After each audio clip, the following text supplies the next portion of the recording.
And I got a question from someone, but a friend of mine who's actually following this page.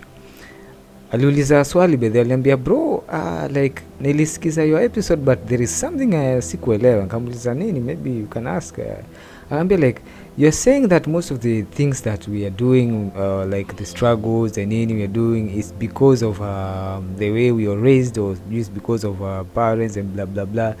Akamuliza, are you not trying like to blame them so much or because of our mistakes? And this is what I want to tell you guys. The first thing I want you to understand, I'm not trying to blame the parents about our struggles or whatever the shit we are going through.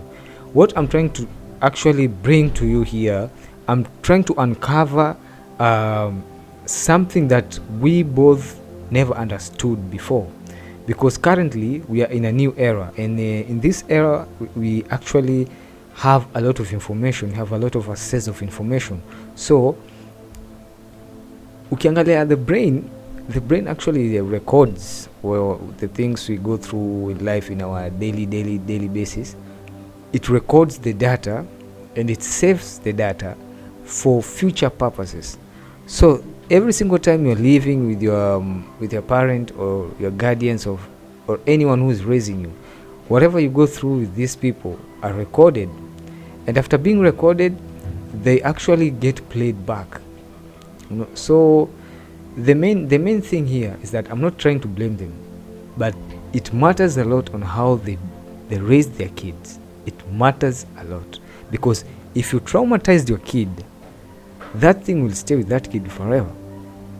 If he is not able to tackle that problem, it will be affecting every single decision this kid is making. When he becomes an adult, he'll still be doing the same thing but in a different way, and he won't even be able to notice it. For example, when we're talking about self-confidence, self-esteem, our parents actually destroy our self-esteem when we are still young. And it's so surprising that most of the time, we even go to school and meet this kind of teachers who actually break down. Actually, in fact, they crush down your self-esteem. Unachukua mtoto wako unampeleka shule. Mtoi is very courageous, is very smart. Unampeleka shule, he's very active. Then he goes meets a teacher who has his own or her own problems. Whatever this teacher is going to do to a kid for those few years that he's going to be with this child, as long as he doesn't like this kid, my friend, he'll do everything in his power to make sure that he dominates this kid in school. Atafanya msee akwe traumatized. Nafikaga state unafika tu mahali msee anasikia tu amehit chuo juu stuff zingine tu. These things are attached to emotions. Now imagine your own parent. Let me give you a good example on how some parents destroy their kids' self-esteem. Tukiwa watoi, kuna a lot of things that we do. If you are actually a boys most of the time we used to play with toys, not even toys. In fact, toys in squeeze. Most of the kids squeeze no kona toys. When I was young, we used to create some cars made of wires, boxes, or use plastic bottles to make these cars. So for females, girls, they collect some empty containers, and they'll act as if they are cooking, as if they are doing these things. This is just because the mind of a child, I want you to understand how the mind of a child works. The mind of a child works in total imagination. It's called theta. Theta mode. They actually live in imagination. This is the reason utapata mtoi amekaa mahali anapika le matope, he cooks, maybe put some water in a jerry can, he anakoroga, alafu will act like he's drinking this kind of water, and atafeel as if he has done it. Yeye kwake it's not an imagination, yeye kwake actually it's something real. Yeye anafeel kama amepika, anafeel kama this thing is real. So for us men, we also do the same. We create cars from boxes, wires, and when you're driving this car, by the way, you feel like you're driving a real car, but it's not real, because this is how a child's minds work. They always feel like they're in a real world, but it's actually just imagination. So when your kid is doing something and then you criticize that kid based on whatever he's doing, or you try to show this kid is not actually right in a certain way that will create fear, will create trauma in this kid, actually that thing inaweza ku create a conflict in his mind or her mind, that am I not doing the right thing, like what am I gonna do, my mom doesn't like this. And remember one thing, as a parent I want you to remember one thing, mtoto since umetoka time umemzaa mpaka fiki around 10 to some even 11 to 12 years old, this kid does not understand anything about God, doesn't fucking know anything about religion. In fact, you go to with your child at the church, but he doesn't even understand anything. Anafika huko na watu wanaimba, yeye tu napiga makofi, and you'll find the kid looking at people. He doesn't understand what's going on. If you are a Muslim, you go to the mosque with the kid.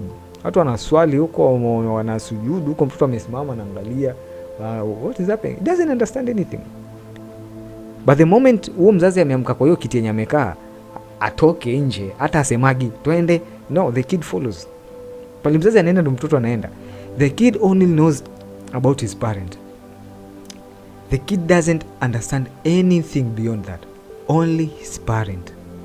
Alafu sasa wewe hapo na kichwa chako kubwa, nasema na kichwa chako kubwa juu wengine wao watamsikii.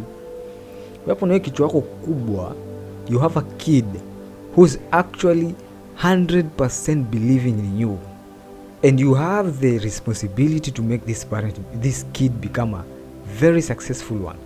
Wewe hapo juu unataka kusikia wewe ni mfalme sana, you start traumatizing the kid. You want to make yourself feel like a god in front of your kid. Yeah? Wewe umeshindwa kudominate mama demu huko nje, umeshindwa kudominate some guys huko nje. Now you are coming to dominate your own kid. What are you trying to prove to the world? Nini unajaribu kuprove ukitraumatize mtoto wako? Now the kid grows to become a very fearful man.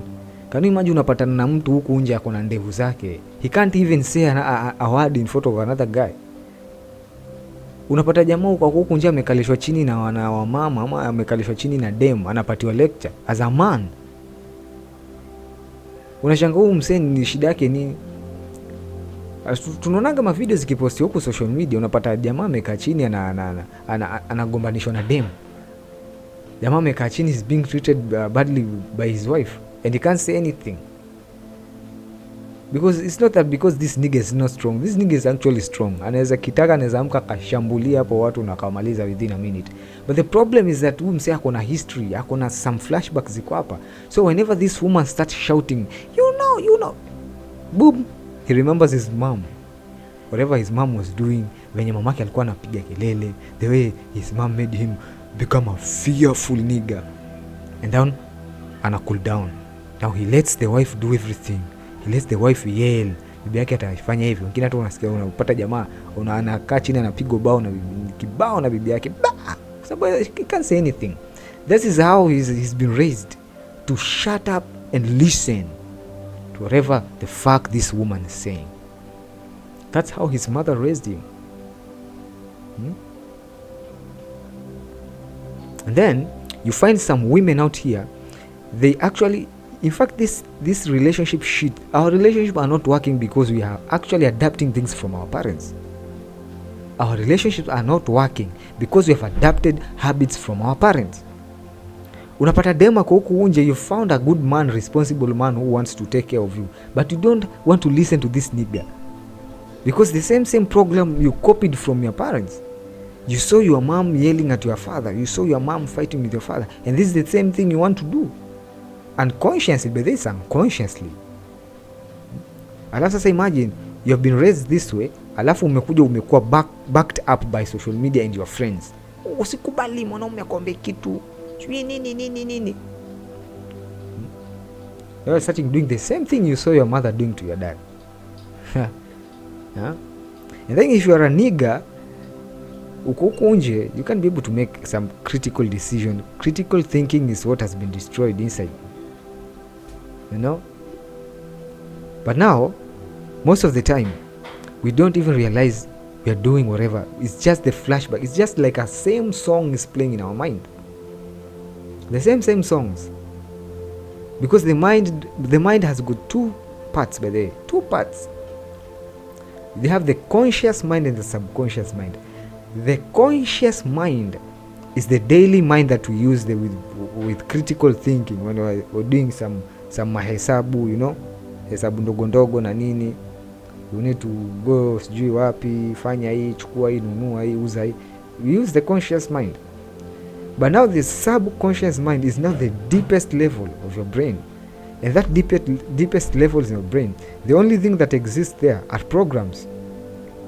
This is the reason why you only learn to use a phone once.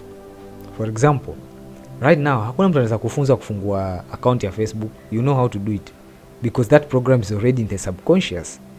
So you'll just take the phone 1 2 3 faster. You don't even need to think about it. For example, if you're a driver, currently say you're an experienced driver, unaweza bandika gear huku ukipiga story, my friend, gari nasonga tu. You are multitasking in the driver seat. Multitasking, unaongeza sauti huku unapunguza. Kuna wengine hata wanachonga, anaweka na uchukua, anaweka, anafanya nini. Kwa sababu nini? That driving skill, you don't need to think about it most of the time. It's actually inside the subconscious. It's just the program is replaying on how to do it. Can you imagine? Angalia example ya mlevi. Mlevi anaweza lewa na kwake ni over a kilometer away from the pub. Either atachukua bodaboda or even some of them even walk. This is crazy.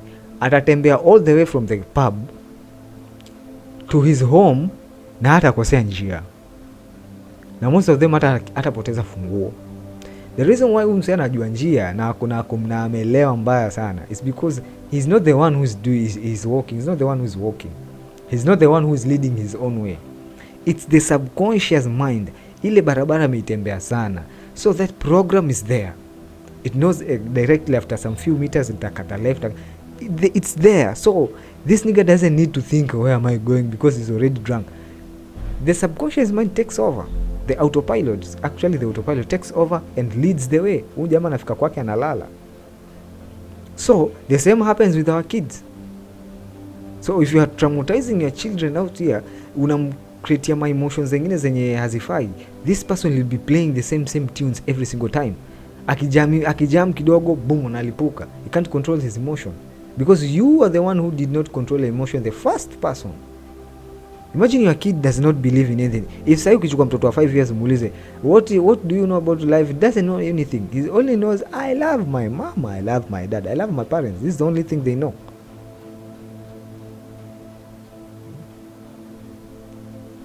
So if you're having your own shitty life, don't put that shit life in your child. Stop putting burdens in your child. Imagine an innocent child. Wewe kama ulikuwa utaki kuzaa mtoto ungemwacha. There's no need uzae mtoto umlete, Wewe kama msichana umeenda huko nje because you are so beautiful, because umejaliwa kuna shape. Umeenda huko nje, umecheza game zako zenye umecheza huko rafu, umepeana huko, umewekwa mimba. Now you are pregnant. Now like, oh my God, it was unwanted. Unwanted where? Wewe ulikuwa unaenda kuspread huko, ulikuwa unafikiri is unwanted. Now you have given birth to a child and now you feel this is a burden. Now you are raising a child with emotions, anger, uko na pain. Alikuwa sitaki mimi kuzaa mtoto, alikuwa sijui it may happen to. Because most of the people out here are actually were born but they were in a subject of reject. Imagine umezaliwa but before even your parent decided to just wacha nilei mimba, alikuwa gana second thought ya, can I abort this pregnancy? Niitoe ama? Can you imagine? Now anafika mali anaona the risk za kutoa hizo ni ngumu, alafu what will my people say? So acha tu nilee. So anasema acha tu nilee. But she knows already here, it's gonna be shit. So she has the pain inside already. She has stress. So she's raising this young boy with stress and emotion and pain. What kind of life do you think this nigga is going to grow up in? Akienda huko nje akijaribu kutongozwa huko akirejectiwa, anakuja back home and the reason anaona amerejectiwa ni kwa sababu ya huyo mtoto. So huyo mtoto akifanya makosa, my friend, emotions zake zote anazimalizia kwa mtoi mwanzo. Ala sasa huyu boy anagrow up, anakuja kupata dem. Now because amekuwa raised in an emotional environment doesn't know how to control its own emotion. Environment yenye they just judge things quickly without even thinking twice. Huyu boy anakuwa very judgmental because this is what has been happening for years. Anakuwa very judgmental. So unakuta haizi survive with one partner, but this is the reason why most of us cannot survive with one partner. Kazi yako ni kurukaruka relationship because you are trying to find that perfect person, but the problem is you are not perfect yourself. You have not realized that you are the one who is actually the problem. The problem is not your partner, my nigga. The problem is not your partner, my sister. You are the problem. You have your own traumas and not yet fixed. And you need to fix these traumas for your life to be better. And no one is gonna help you. The moment umetoka pale kwenu, umeenda nje, you're saying that umeenda kustart life. My friend, even if you go out and realize that your parent was the reason why you have these traumatic events, traumatic feelings, you have these negative emotions, then it already has happened. Haizi regesha nyuma. You can't go back to becoming a kid and then you say that I will choose a different parent. Ushazaliwa, ushagrow, ushapata hiyo ndo nje yenye umelelewa now. You don't have any otherwise. The only thing that has been left is you to correct yourself now. Ni wewe sasa jukumu lako kai chini. You try to find a way of how you're going to sort yourself out. You need to find a way how you're going to kill these traumatic events. You need to find a way how to destroy these emotions. Because if you don't destroy these emotions, they'll always be leading with you every single day. Every single decision you're making is going to be based on these emotions. Because the whole life thing, by the way, I want to tell you, understand one thing. Life is all about energy. And when you're talking about emotion are actually two words. Energy in motion. These are two great words. Energy in motion. So when you cut short, now it becomes emotion. It's energy in motion. So that depends on which kind of energy are you in, positive or negative. Sasa if you are being programmed by the place you come to always flow with the negative side, then that's the side that you will always be playing, because it's the program that is there. And there's nothing hard like destroy or reprogramming a program that you have been programmed with for a long time since you're a kid.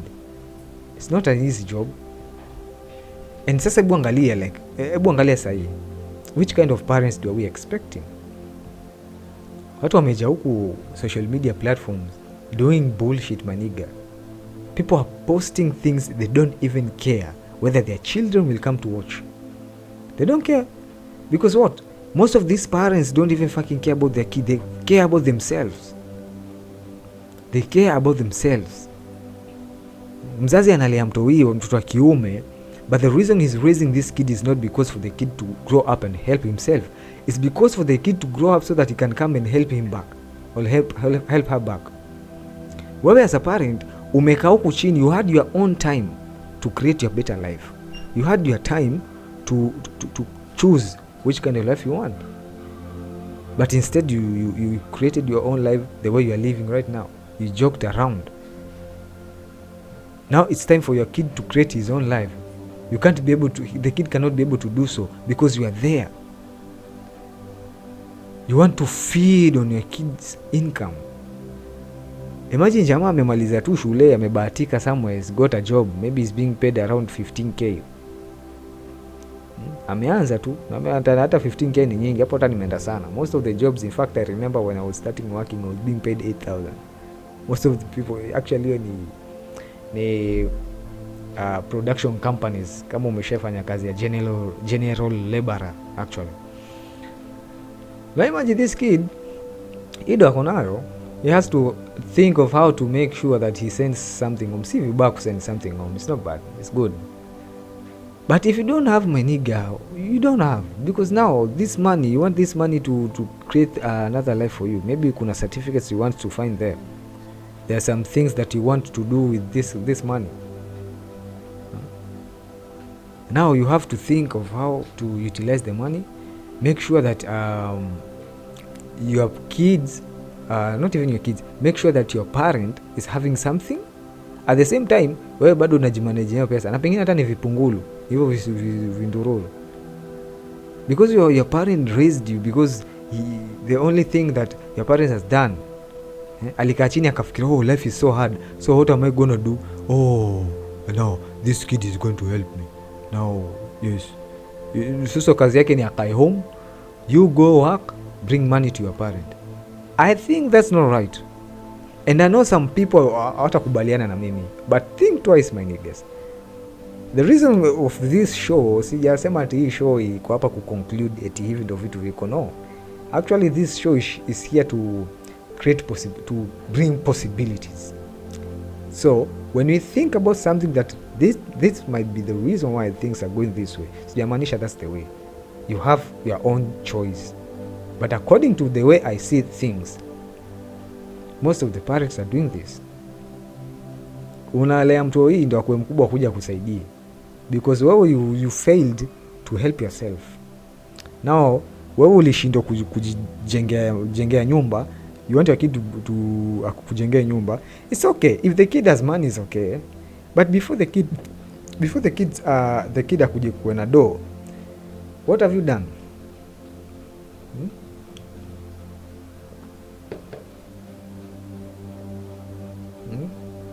Before the kid akuje kuwe na do, are you sure that's the best you ever gave to your child? Kwa sababu ile time mwenye uliza huyo mtoi, I'm sure that time life ilikuwa very hard, so the only thing yenye ulikuwa ukifanya na huyo mtoi ni ukikasirika na kuja mamazia hasira zako hata kwa mtoto. Now your child has grown up, amepatana na msee, now they are starting a relationship, but he still has some shit he has not dealt with. Sasa hebu imagine wewe umepatana na demu, ametoka from a traumatized from a shitty family, alafu wewe nayo uko huku pia uko na trauma zako. Now you guys meet with two ends that you have not yet cleared. How do you think this relationship is going to work? Fucking hard, bro. Not unless these people will decide that, hey, I think we have something similar. But if they don't know, and I'm sure most of you people don't realize this, if they don't know that there's a problem not with them but with where they come from, they will end up blaming each other. Sisi tuko huku nje tunablamiana tu, kazi ni kutukanana na ma ex. Oh, ex wangu sijui nini, wewe kazi ni kutukana na ex. Ex yako nayo huko anasema huyu demo alikuwa shit, huyu demo alikuwa hivi, huyu demo alikuwa hivi, huyu jamaa alikuwa. You have your own problems that you came from with from your family. These days imekuwa kupata dem mwenye haja za ni ngumu, bro. Every girl you meet out here, I'm a single mother. You're a single mother at the age of 20s. I'm not judging, by the way. I'm not judging. I'm just trying to explain how things are getting bad. Imagine you're already a single mother at the age of 20. I met a lady somewhere one day and she was 17 years old and she was already a single mother. At the age of 17 years, bro. Now imagine, who them, when you go single mother, those guys that he's going to get, and men out here have no mercy, she's going to get men who just want to eat and run. Now imagine who them will have to survive with all this kind of shit for until the day she finds someone who's ready to marry her. And that is, by the way, some might not even get that someone who is willing to get married with a lady with a kid. It's very hard. This is how bad our society has become. Now from the age of 17, this woman has to raise this kid with whatever she can for the survival of the kid. So which means who dem must take every single shit that comes along her way just to provide for this kid, because she is a single mother at the age of 17, 18 or around 20s, early 20s as a girl. Can you imagine? Now she has to raise this kid alone most of the time. No employment. Maybe ametoka from a poor background. Kwao wenyewe tayari walisikia, tayari alienda kusema kwao nyumbani, actually I'm pregnant. First of all, baba alimwambia mimi I don't want anyone pregnant in my home. Katafute baba mtoto. Maybe the nigga ran away. Nigga alikimbia mbali sana. Nigga hata hapatikani. Ama hata pengine wa udema ajui mimba ni nani. Now she has to deal with her own pregnancy on her own way. She feels like her family has actually left her behind. Nasikia kama familia yake ishamtenga. Now imagine you met such kind of lady.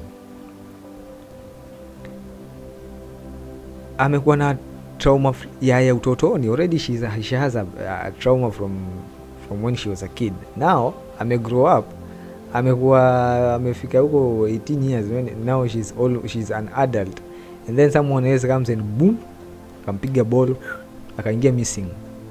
Now that's another trauma. Trauma after trauma, bro. Trauma after trauma. Hey, shit. Now I think this lady, how is she going to raise that kijana? Alafu sasa amezaa kijana sasa.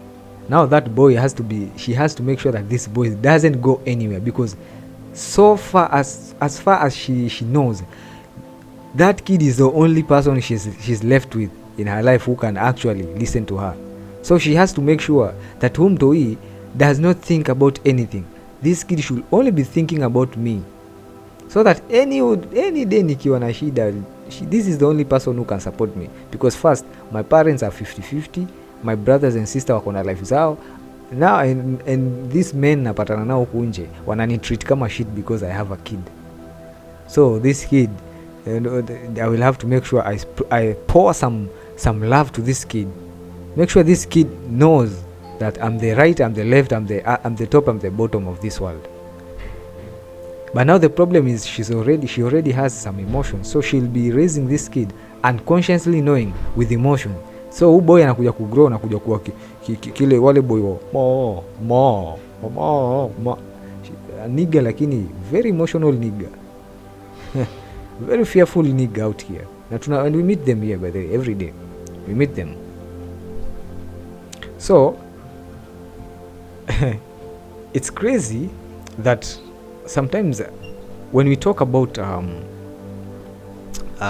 single parents, mostly young, very young single parents, people get triggered by this kind of story. Oh, you're talking to these single parents are the best, you know, they are trying hard to nini. But one thing, before you even start, you as a girl, before you even start letting go of yourself to these men out here, because let me remind you one thing, men have no mercy out here. Jamaa huku nje wana huruma. You show a nigga a teeth, unaonyesha jamaa meno, my friend, my dear sister, the next thing that nigga is gonna do, usipoamka mapema kitakuramba, a nigga will be lost as if he never existed.